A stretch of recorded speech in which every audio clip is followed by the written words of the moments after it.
إن الحمد لله نحمده ونستعينه ونستغفره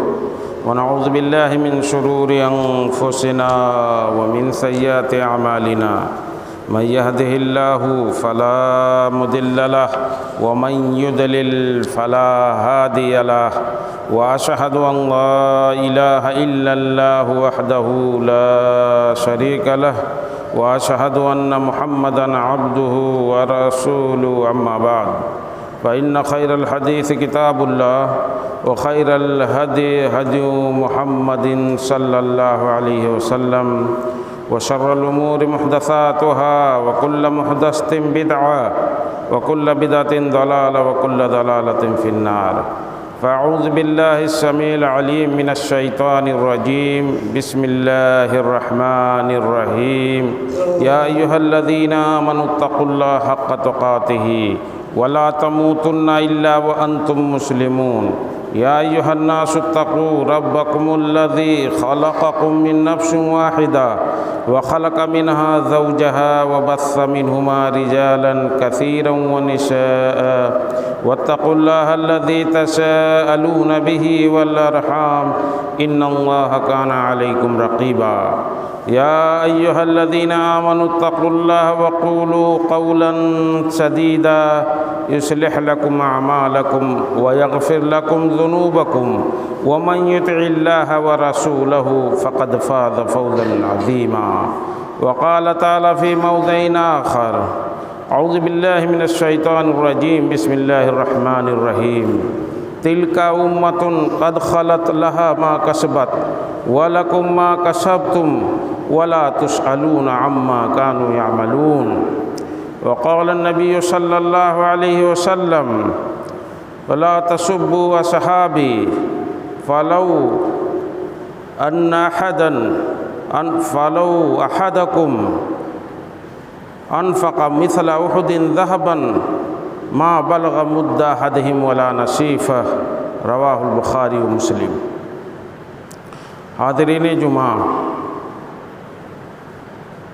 بزرگان دین، نوجوان ملت، عزیز طلبہ، اللہ رب العالمین کی تعریف، اس کی کبریائی اور پیارے نبی جناب محمد الرسول اللہ صلی اللہ علیہ وسلم پر درود و سلام کے بعد آج یہ محرم الحرام کا مہینہ جو چل رہا ہے، اسلامی سال کا پہلا مہینہ چل رہا ہے، اسی مہینے میں جو پھیلی ہوئی گمراہیاں ہیں، جو بد عقیدگی ہے،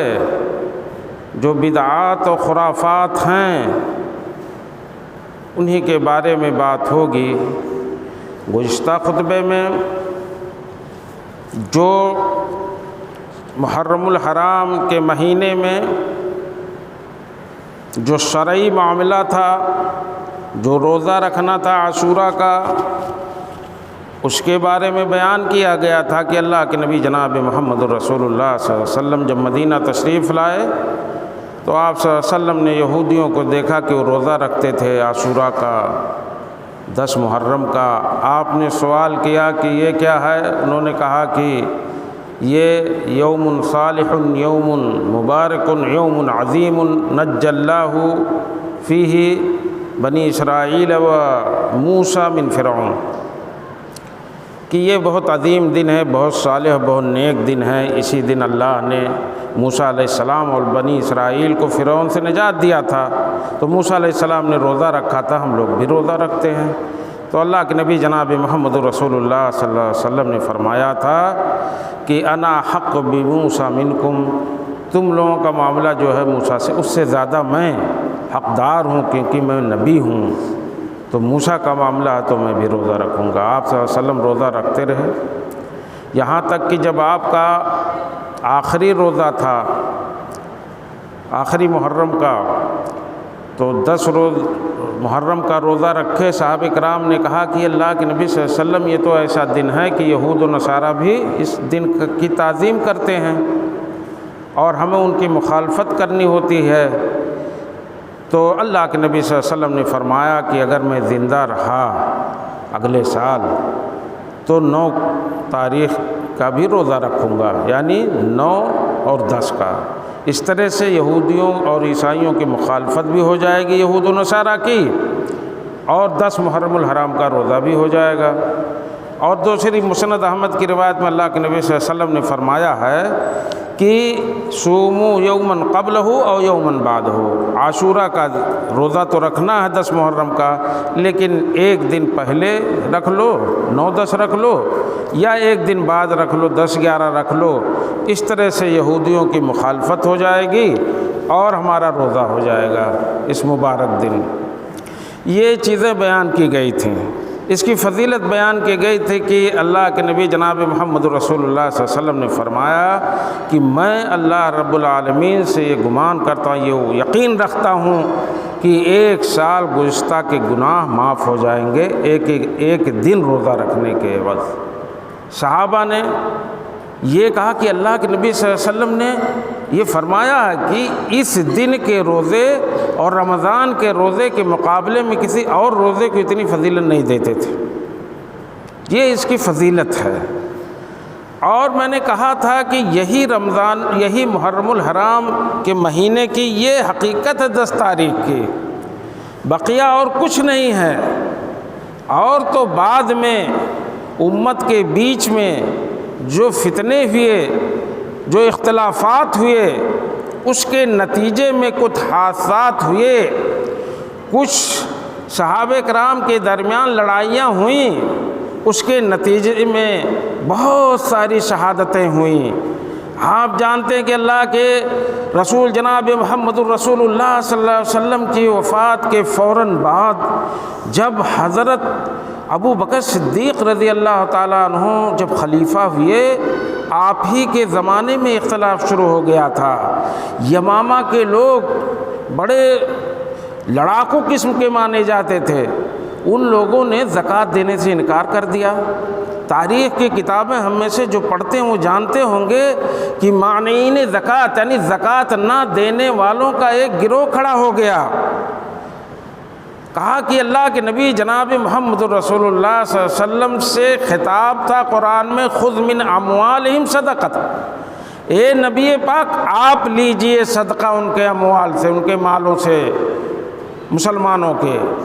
تو اللہ کے نبی صلی اللہ علیہ وسلم نہیں رہے، لہذا یہ وجوب بھی ساقط ہو گیا، یہ حکم بھی نہیں ہے، اور اب ہم لوگ زکوٰۃ نہیں دیں گے کیونکہ اللہ کے نبی صلی اللہ علیہ وسلم نہیں رہے۔ لیکن زکوٰۃ جیسا کہ آپ کو پتہ ہے کہ 5 ارکان میں سے دین کے ایک رکن ہے۔ حضرت ابو بکر صدیق رضی اللہ تعالیٰ عنہ نے کہا ایبدل الدین وانا حی، یہ تاریخی جملہ آپ نے فرمایا تھا کہ کیا میں زندہ رہوں اور دین کو بدلا جائے؟ اللہ کے نبی جناب محمد الرسول اللہ صلی اللہ علیہ وسلم کے دین کی عمارت جو آپ نے تعمیر کیا تھا، اس کے ایک حصے کو ڈھایا جائے، ایک پلر کو، ایک ستون کو گرایا جائے، اور ابو بکر زندہ رہ کر کے تماشا دیکھے، ایسا نہیں ہو سکتا۔ حضرت ابو بکر صدیق رضی اللہ تعالیٰ عنہ نے مانعین زکوٰۃ سے جہاد کیا، عزم و حوصلہ دکھایا، حق کے ساتھ ڈٹے رہے، مانعین زکوٰۃ کو شکست دیا، کچھ مارے گئے اور کچھ لوگ راہ راست پہ آ گئے اور یہ فتنہ ختم ہو گیا۔ اس کے بعد عمر فاروق رضی اللہ تعالیٰ عنہ کا زمانہ آیا۔ وہ زمانہ اتنا سنہرا زمانہ تھا، اتنے فتوحات ہوئے کہ ملک فارس یعنی کیسر و کسریٰ جنہیں کہا جاتا تھا، سپر پاور طاقتیں اس زمانے کی، کسریٰ کے تو پڑکتے یعنی ایران کے تو پرزے جو ہے اڑ گئے۔ حضرت عمر فاروق رضی اللہ تعالیٰ عنہ کے زمانے میں فتح ہو گیا پوری طرح سے ایران، کیونکہ وہ مجوسی لوگ تھے، ان کی ایک ریاست تھی وہ ختم ہو گئی۔ اس کے بعد روم جو قیصر تھا، جو یہودیوں کی سلطنت، عیسائیوں کی سلطنت تھی، بڑی مضبوط سلطنت، بڑے لمبے رقبے میں دنیا کی ان کی حکومتیں تھیں، یہاں سے عرب کے علاقے سے تمام جگہوں سے ان کو اس حکومت کو، اس سپر پاور کو عمر فاروق رضی اللہ تعالیٰ عنہ کے زمانے میں اکھاڑ پھینکا گیا۔ ان کی حکومتیں، روما کی حکومتیں، عیسائیوں کی حکومتیں باقی رہیں، مگر وہ یورپ میں باقی رہیں۔ ان حصوں سے، ایشیا کے حصوں سے، عرب، جزیرۃ العرب سے ان کی حکومتوں کو بھی کھدیڑ دیا گیا۔ یہ عمر فاروق رضی اللہ تعالیٰ عنہ کے زمانے میں ہوا۔ مجوسیوں نے حضرت عمر فاروق رضی اللہ تعالیٰ عنہ کے ساتھ، یہ جن کی حکومتیں جاتی تھیں، جو کھدیڑے جاتے تھے، وہ مسلمانوں کے خلاف اپنے سینے میں آگ لیے ہوتے تھے، وہ یہ چین سے نہیں بیٹھتے تھے۔ یہودیوں کو کھدیڑا گیا تھا مدینے سے اللہ کے نبی صلی اللہ علیہ وسلم کے زمانے ہی میں، 3 قبیلے ان کے آباد تھے، اور مجوسیوں کو کسرا کی جو شاندار حکومت تھی، سپر پاور تھی، اس کو ختم کیا گیا عمر فاروق رضی اللہ تعالیٰ عنہ کے زمانے میں۔ ان مجوسیوں نے سازش کیا، چنانچہ ایک مجوسی ہی کے ہاتھوں عمر فاروق رضی اللہ تعالیٰ عنہ کی خلافت ختم کر دی گئی، یعنی آپ کی شہادت ہو گئی۔ فجر کی نماز میں وہ مجوسی آتا ہے اور خنجر بھونک دیتا ہے، واقعہ معروف ہے، سب لوگ جانتے ہیں۔ یہ مجوسیوں کو لگتا تھا کسرا کے لوگ جو بے وطن ہو گئے تھے، بلا حکومت کے ہو گئے تھے، ان کے سینے میں جو آگ دھدک رہی تھی، اس کو بجھانے کے لیے یہ سوچا کہ عمر ہی وہ زلزلہ ہے جس سے دنیا کانپتی ہے، اس زلزلے کو ختم کر دیا جائے، دنیا میں سکون آ جائے گا۔ چنانچہ آپ کو شہید کروایا گیا سازش کے تحت۔ آپ کے بعد، عمر فاروق رضی اللہ تعالیٰ عنہ کے بعد، عثمان غنی رضی اللہ تعالیٰ عنہ خلیفہ ہوتے ہیں اور 12 سالوں تک خلیفہ رہتے ہیں۔ 10 سالوں تک جس طرح سے عمر فاروق رضی اللہ تعالیٰ عنہ کے زمانے میں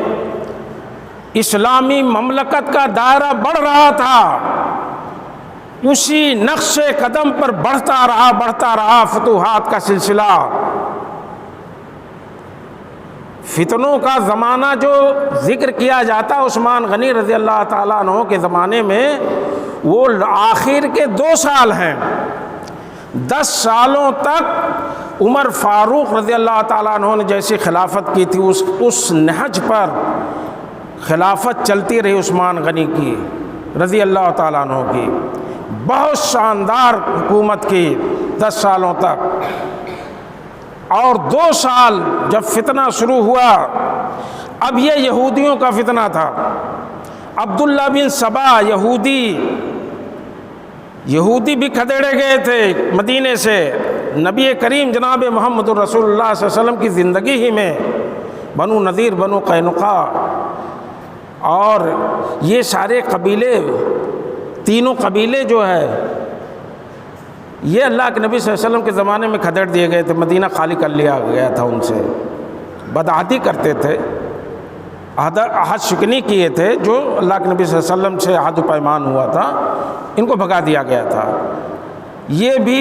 حسد اور جلن میں جل بھن رہے تھے۔ عبداللہ بن سبا دیکھا کہ اتنی طاقت بڑھ گئی ہے اسلام اور مسلمانوں کی، چنانچہ طاقت سے، تلوار سے تو ان کا مقابلہ نہیں کیا جا سکتا، البتہ نفاق کا راستہ اختیار کیا۔ وہ مسلمان ہو کر کے دائرہ اسلام میں گھستا ہے اور فتنہ کرتا ہے، اور اسی کے فتنے کے نتیجے میں جو سبائی جماعت تیار ہوتی ہے، انہی لوگوں کے ہاتھوں حضرت عثمان غنی رضی اللہ تعالیٰ عنہ کی شہادت ہوتی ہے۔ یہ 2 سال فتنوں کا رہا آپ کی خلافت کا، 12 سال میں 10 سال بہت شاندار، 2 سال فتنوں کا زمانہ رہا۔ جب آپ شہید ہو گئے تو حضرت علی رضی اللہ تعالیٰ عنہ کو خلیفہ بنانے کے لیے مشورہ ہونے لگا، امرہم شورا بینہم، مشورے کے ساتھ جیسے حضرت ابو بکر کو بنایا گیا تھا، حضرت عمر فاروق کو بنایا گیا تھا، حضرت عثمان غنی کو بنایا گیا تھا، ویسے ہی مشورے کے تحت حضرت علی رضی اللہ تعالیٰ عنہ کو خلیفہ بنایا جاتا ہے۔ آپ انکار کرتے ہیں کیونکہ فتنوں کا دور شروع ہو گیا تھا۔ یہ آپ کے دل میں تھا حضرت علی رضی اللہ تعالیٰ عنہ کے کہ اس فتنے کے دور میں ایسا نہ ہو کہ میں کما حقہ اپنی ذمہ داری ادا نہ کر سکوں۔ آپ بھی تیار نہیں ہو رہے تھے، لیکن طلحہ اور عبداللہ بن زبیر یہ سارے لوگ انکار ہو گئے، کوئی نہیں تیار ہو رہا تھا خلیفہ بننے کے لیے۔ تو اس عظیم ریاست کو جس کی بنیاد اللہ کے نبی جناب محمد رسول اللہ صلی اللہ علیہ وسلم نے رکھی تھی، بلا والی، بلا امیر اور بلا خلیفہ کے تو چھوڑا نہیں جا سکتا تھا۔ چنانچہ حضرت علی رضی اللہ تعالیٰ عنہ نے خلافت قبول کیا،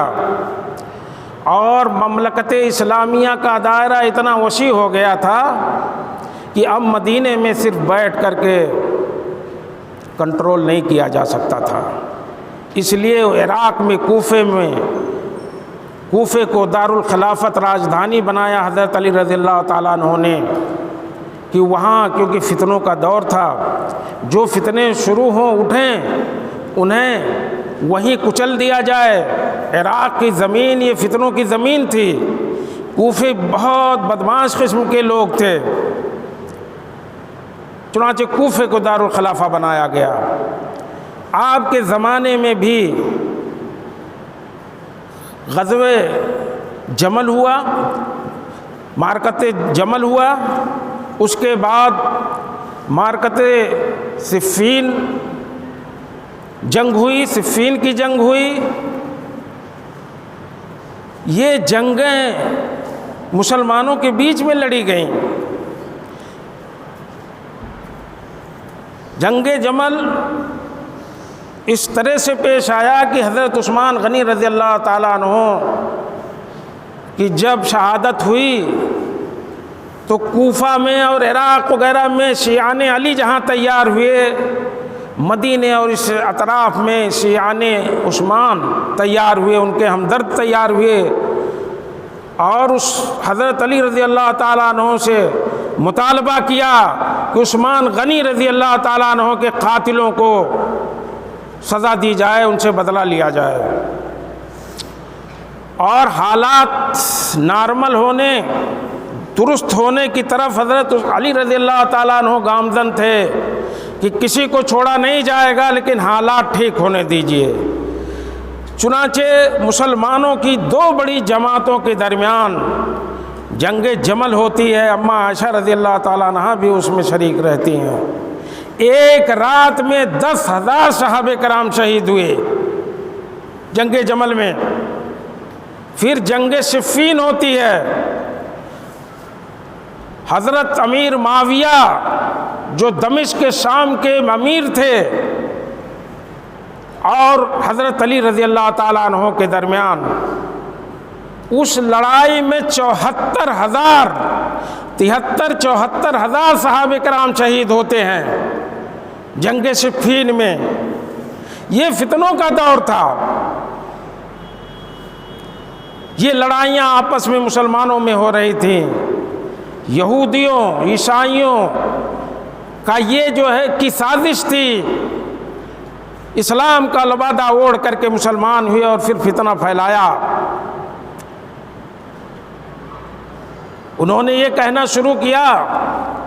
جب عثمان غنی رضی اللہ تعالیٰ عنہ بنو امیہ سے ہوئے خلیفہ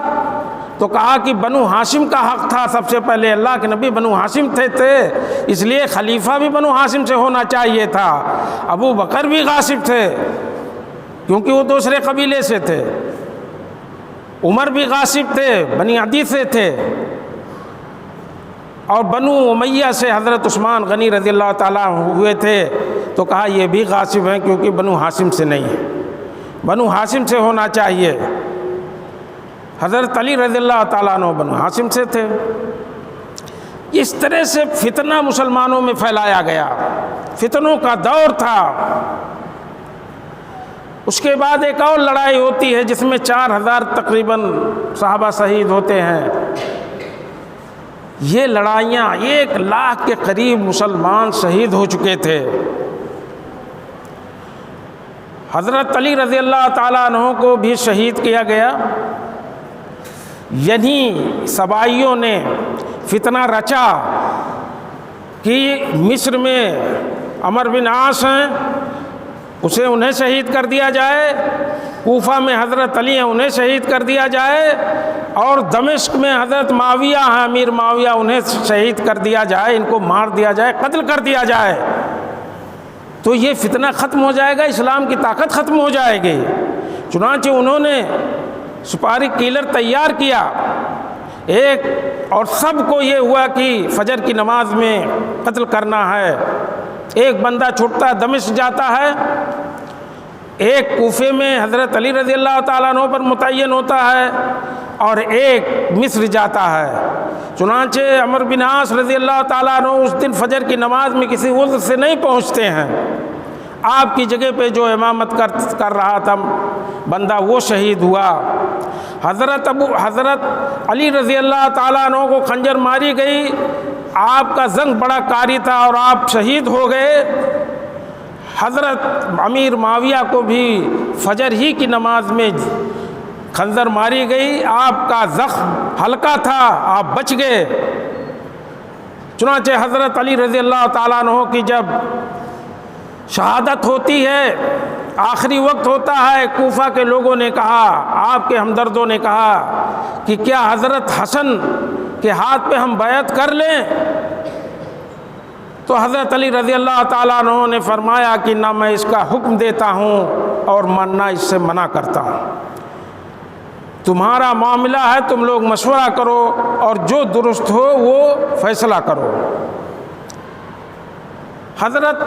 حسن رضی اللہ تعالیٰ عنہ کے ہاتھ پر لوگوں نے بیعت کیا کوفے میں، آپ کو خلیفہ بنایا، اور آپ خلیفہ رہے، کیونکہ اللہ کے نبی جناب محمد الرسول اللہ صلی اللہ علیہ وسلم کی پیشین گوئی تھی حضرت حسن رضی اللہ تعالیٰ عنہ کے بارے میں، اور آپ نے فرمایا تھا ان ابنی ھذا سید، میرا یہ بیٹا حسن یہ سردار ہے، وَلَعَلَّ اللَّهُ أَن يُصْلِحَ بِهِ بَيْنَ فِئَتَيْنِ عَظِيمَتَيْنِ مِنَ الْمُسْلِمِينَ، رواہ البخاری، بخاری کی روایت ہے کہ شاید اللہ رب العالمین اس میرے بیٹے کے ذریعے سے مسلمانوں کی 2 عظیم طاقتوں کے درمیان صلح کرائے گا۔ چنانچہ وہی ہوا۔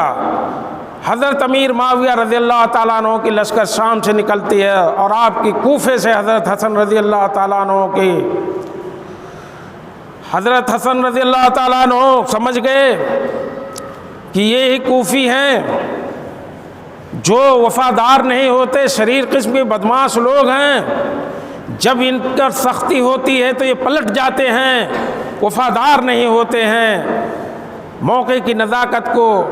سمجھتے ہوئے، حالانکہ 50,000 کی فوج آپ کے ساتھ تھی، اور حضرت امیر معاویہ کی فوج تو اور بڑی لشکر جرار تھی، آپ نے صلح کا پیغام بھیجا حضرت امیر معاویہ کو کہ جو صلح کے بنود ہوں، جو نکات ہوں، لکھ دیے جائیں، میں صلح کرنا چاہتا ہوں۔ چنانچہ قربان جائیے امیر معاویہ رضی اللہ تعالیٰ عنہ پر، جو کاتب وحی تھے، جلیل القدر صحابی بھی تھے، اللہ کے نبی جناب محمد الرسول اللہ صلی اللہ علیہ وسلم کی برادر نسبتی بھی تھے، کیونکہ آپ کی بہن ام حبیبہ اللہ کے نبی جناب محمد الرسول اللہ صلی اللہ علیہ وسلم کی نکاح میں تھیں، آپ ازواج مطہرات میں سے تھیں، تو اللہ کے نبی صلی اللہ علیہ وسلم کے برادر نسبتی، جسے سالہ کہا جاتا ہماری زبان میں، وہ رشتہ بھی تھا اللہ کے نبی صلی اللہ علیہ وسلم سے۔ انہوں نے خالی جو ہے کاغذ بھیج دیا، کچھ نہیں لکھا، بلینک پیپر جسے کہتے ہیں، وہ پیپر بھیج دیا حضرت حسن رضی اللہ تعالیٰ عنہ کی خدمت میں، اور کہا آپ لکھ دیجئے جو شروط ہوں، جو شروط منظور ہوں، جو شرطیں آپ چاہیں، سب مجھے منظور ہے، وہ آپ لکھ کر کے بھیج دیجئے۔ چنانچہ ایسے ہی ہوا، حضرت حسن رضی اللہ تعالیٰ عنہ نے اپنی شرطیں لکھ بھیجیں اور پھر صلح ہو گیا۔ اس کے بعد سے 6 مہینے صرف حضرت حسن رضی اللہ تعالیٰ عنہ خلیفہ رہے بیعت کے بعد، اور پھر صلح ہو گیا۔ 20 سالوں تک امیر معاویہ رضی اللہ تعالیٰ عنہ نے اتنی شاندار حکومت چلائی، اتنے فتوحات ہوئے آپ کے زمانے میں کہ پھر وہی سلسلہ جیسے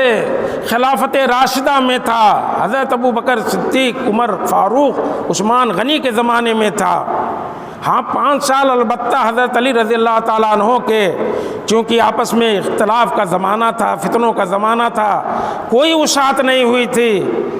اسلامی مملکت کے توسیع میں کچھ اضافہ نہیں ہوا تھا، لیکن جیسے ہی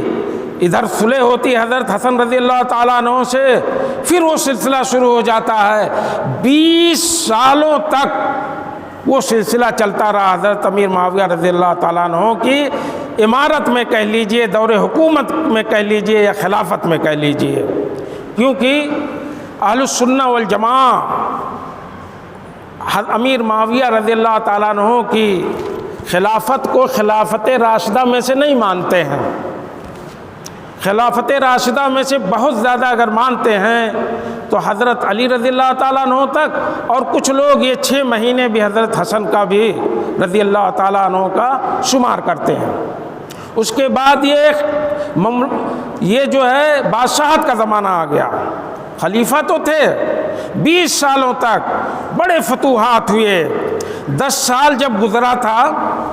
اور خوشحالی آ گئی، امن و امان آ گیا پوری مملکت میں، اسلامی مملکت میں فتوحات کا سلسلہ چلنے لگا،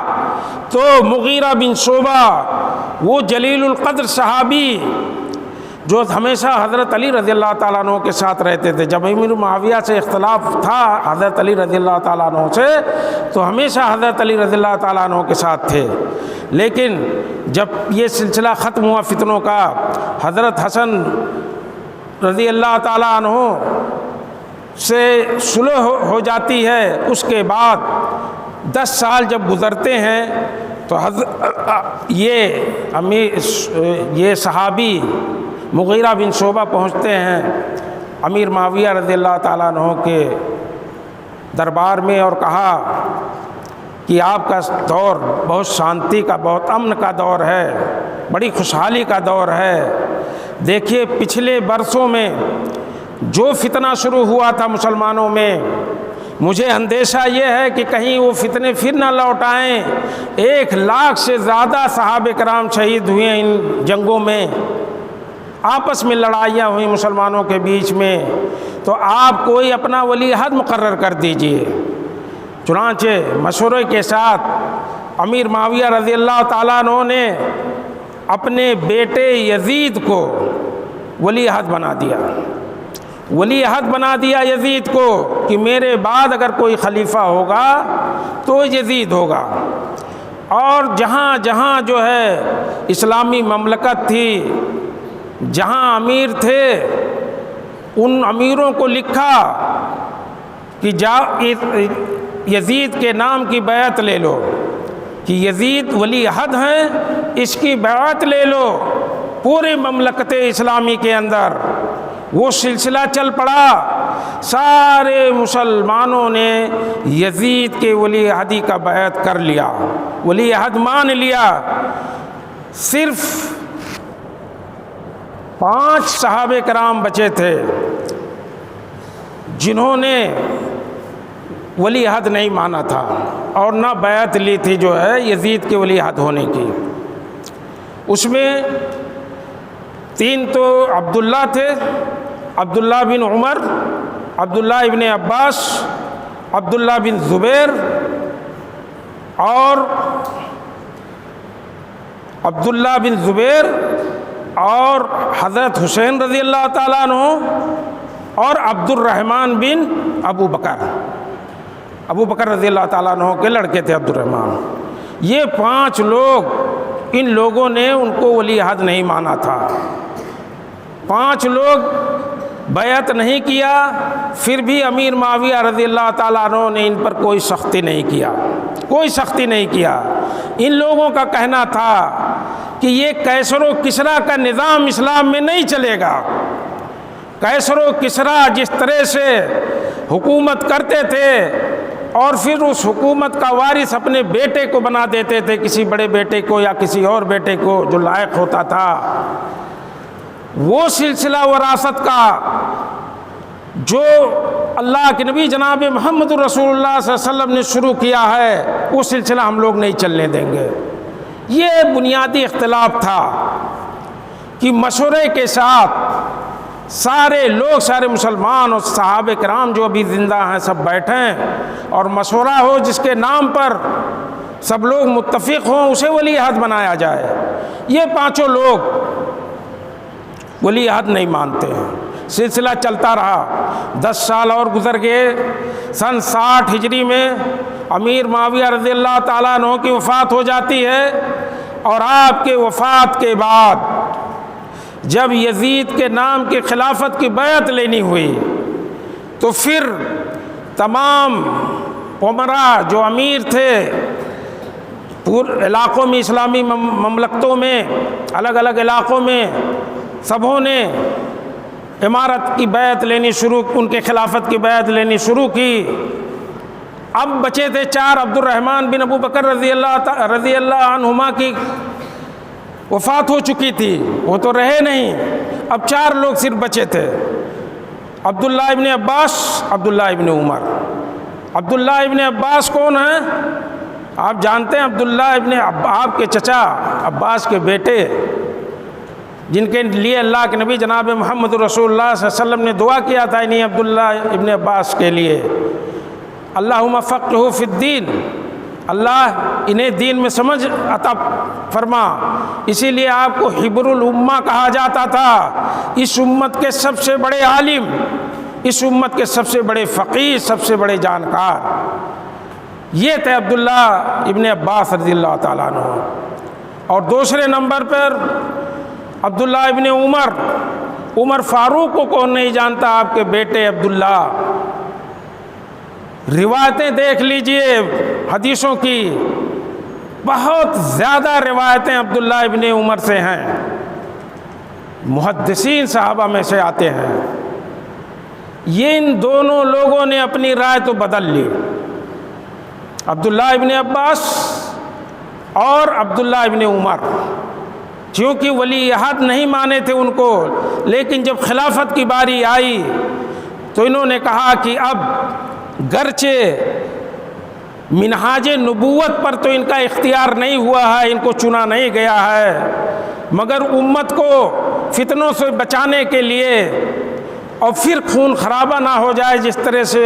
پہلے ہوا تھا گزشتہ دنوں میں، اس سے بچنے کے لیے، امن اور شانتی کو بحال کرنے کے لیے کہا بقیہ معاملہ ہم لوگ وعظ و نصیحت سے، تلقین سے، خط و کتابت سے سلجھا لیں گے، وعظ و نصیحت سے ہو سکتا ہے اللہ رب العالمین ہدایت دے لوگوں کو۔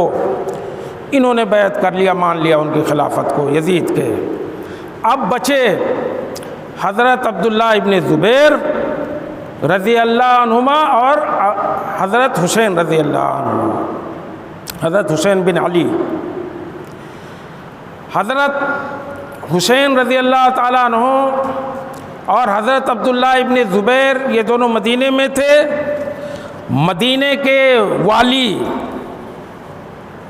نے جب ان کو بلایا بیعت کرنے کے لیے تو حضرت حسین رضی اللہ تعالیٰ عنہما نے کہا کہ دیکھیو میں تو کوئی عام آدمی ہوں نہیں کہ ایک کمرے میں بیٹھ کر کے تم سے بیعت کر لوں۔ چنانچہ ولید بن عتبہ سے کہا جو گورنر تھے مدینے کے، کہا مجھے کچھ مہلت دو، میں سوچ لوں اور اس کے بعد میں علی الاعلان بیعت کروں گا، لوگوں کے بیچ میں کروں گا تاکہ کوئی بات ڈھکی چھپی نہ رہ جائے۔ یہ مہلت لے کر کے واپس آ جاتے ہیں۔ چنانچہ یہ اور عبداللہ ابن زبیر دونوں مکے کے لیے نکل جاتے ہیں چپکے سے، مدینہ چھوڑ دیتے ہیں، کیونکہ ولید بن عتبہ وہاں کا گورنر تھا، اس نے بلایا تھا خلافت کی بیعت لینے کے لیے یزید کے لیے، چپکے سے مکے کا رخ کرتے ہیں۔ جب مکے کا رخ کرنے لگے تو صحابہ کرام نے سمجھایا، بہت لوگوں نے، کہ اختلاف مت کرو، اختلاف مت کرو، یہاں تک کہ عبداللہ ابن عباس اور عبداللہ ابن عمر جو صحابہ میں سب سے زیادہ عمر والے تھے، عبداللہ ابن عباس ان کی عمر زیادہ تھی، انہوں نے، عبداللہ ابن عمر رضی اللہ عنہما نے کہا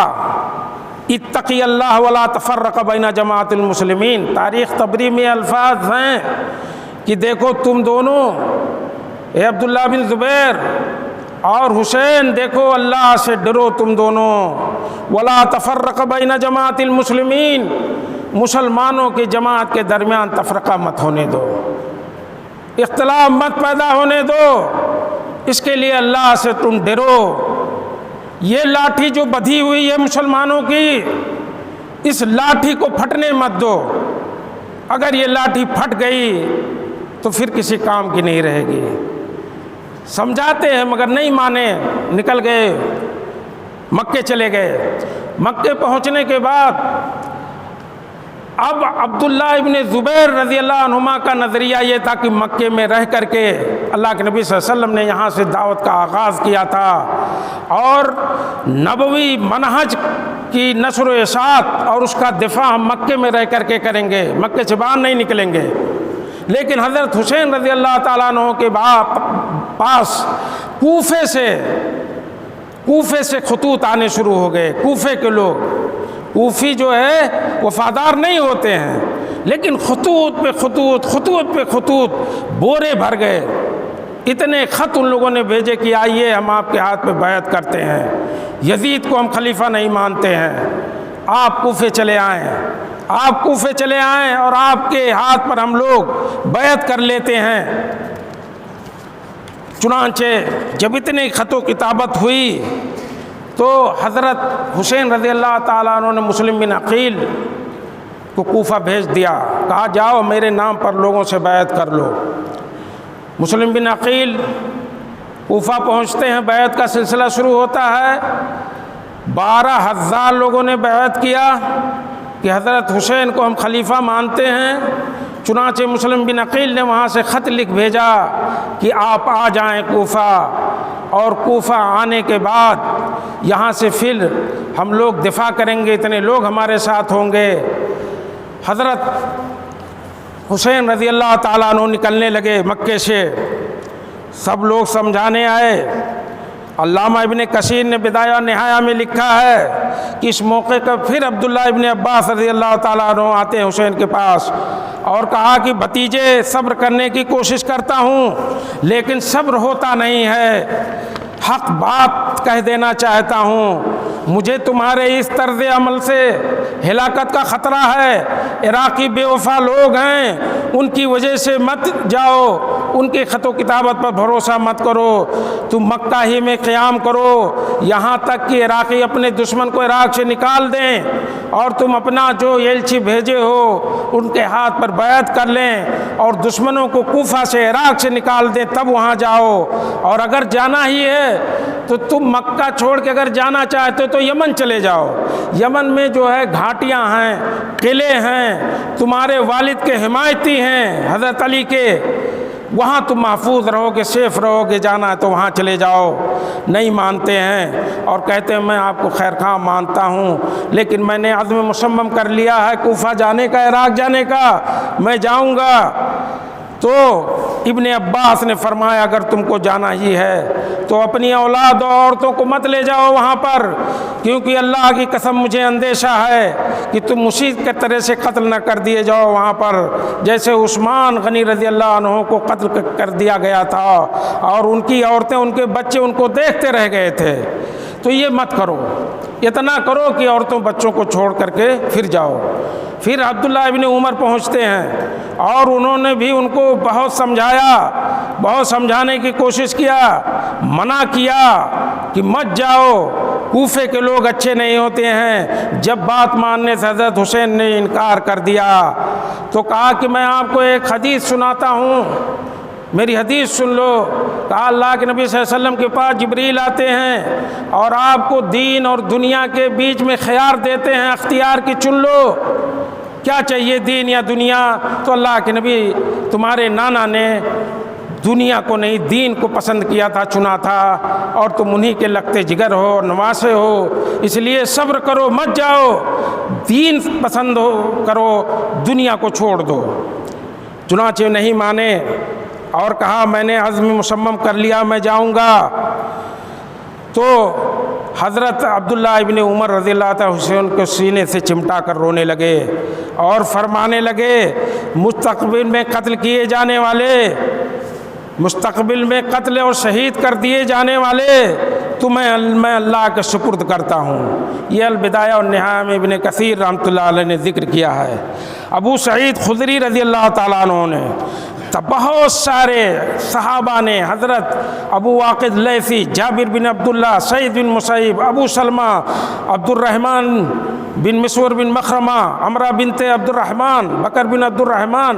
بہت سارے صحابہ کرام اور تابعین نے، حتیٰ کہ گورنر مکہ جو مکہ کا گورنر تھا عمر بن سعید نے بھی انہیں کوفہ جانے سے روکا، کہا کہ تم مکے میں رہو، میں تمہاری حفاظت کی ضمانت دیتا ہوں اور حسن سلوک تمہارے ساتھ کیا جائے گا۔ ایک بڑی جماعت نے جو اللہ کے نبی جناب محمد رسول اللہ صلی اللہ علیہ وسلم اور آپ کے اہل بیت سے محبت کرتی تھی، انہوں نے کہا کہ لولا الشناعۃ لامسکتک ومنعتک من الخروج، اگر یہ عیب کی بات نہ ہوتی کہ دنیا یہ کہے گی اللہ کے نواسے، اللہ کے نبی کے نواسے کو روک لیا گیا، جب جبرن پکڑ کے قید کر لیا گیا، یہ عیب کی بات اگر نہ ہوتی تو ہم لوگ تمہیں روک لیتے زبردستی اور منع کر دیتے، نکلنے نہیں دیتے۔ یہ پہلا مرحلہ تھا۔ دوسرا مرحلہ تھا ایک مدینے کا، پھر مدینے سے مکہ گئے، وہاں مشورے ہوئے، خطوط آئے، 2 مرحلے مکمل ہوئے اور اس طرح سے وقت ختم ہوا۔ تیسرا اور چوتھا مرحلہ، تیسرا مرحلہ راستے کا، کوفہ جاتے ہوئے کربلا، اور پھر کربلا میں جو پیش آیا اور اس کے بعد جو معاملے ہوئے امت میں، جو طعن و تشنیع اور جو گالیاں صحابہ کرام کو دی جاتی ہیں، چاہے یزید کو دی جائیں، چاہے اور صحابہ کو دی جائیں، چاہے عمر حضرت امیر معاویہ کو دی جائیں جو جلیل القدر صحابی تھے، جو کاتب وحی تھے، جن لوگوں کو اللہ کے نبی صلی اللہ علیہ وسلم نے وحی لکھنے کے لیے مقرر کیا تھا، ان لوگوں میں سے ایک امیر معاویہ بھی تھے اور آپ کے برادر نسبتی بھی تھے، آپ کا رشتہ بھی، آپ کی بہن اللہ کے نبی صلی اللہ علیہ وسلم کے نکاح میں تھیں۔ اس صحابی کو بھی گالیاں دیتی ہیں۔ میں نے وہی آیت تو پڑھی ہے کہ تلک امۃ قد خلت لہا ما کسبت ولکم ما کسبتم، وہ لوگ تھے جو گزر گئے، ان کے لیے وہ ہے جو انہوں نے کمایا اور تمہارے لیے وہ ہوگا جو تم کماؤ گے۔ ولا تسألون عما یعملون، جو وہ کرتے تھے اس کے بارے میں تم سے سوال نہیں کیا جائے گا، اس کے بارے میں تم سے سوال نہیں کیا جائے گا۔ اور اللہ کے نبی صلی اللہ علیہ وسلم نے یہی فرمایا بخاری مسلم کی روایت میں کہ میرے صحابہ کو گالیاں مت دو، تم نہیں جانتے اگر تم میں سے کوئی احد پہاڑ کے برابر سونا اللہ کے راستے میں خرچ کر دے تو میرے صحابہ نے 1 مد یا آدھا مد جو غلہ اللہ کے راستے میں صدقہ کیا تھا، اس کے مقابلے میں تمہارا یہ احد کے برابر پہاڑ اللہ کے راستے میں صدقہ کرنا، اس کا مقابلہ نہیں کر سکتا۔ اس لیے میرے صحابہ کے بارے میں ڈرتے رہنا، انہیں برا بلا مت کہنا، انہیں طعن و تشنیع کا نشانہ مت بنانا، یہ اللہ کے نبی صلی اللہ علیہ وسلم کی حدیث ہے۔ بقیہ واقعہ انشاءاللہ آئندہ خطبے میں انشاءاللہ مکمل کیا جائے گا۔ اللہ رب العالمین سے دعا ہے کہ الہ العالمین ہمیں حق والا بنائے، الہ العالمین ہم لوگوں کو حق کی توفیق و طاقت عطا فرمائے، الہ العالمین ہمیں اس مہینے میں پھیلی ہوئی خرافات اور بدعات سے بچائے، اور جو حق ہے، جو دین ہے، جو اسلام ہے، اس کو قبول کرنے اور اسے سینے سے لگانے کی توفیق عطا فرمائے۔ وآخر دعوانا الحمدللہ رب العالمین وصلی اللہ علی نبینا محمد۔ بارک اللہ لی ولکم فی القرآن المجید ونفعنی وإیاکم بالآیات والذکر الحکیم، انہ تعالی جواد کریم ملک بر الرؤوف الرحیم۔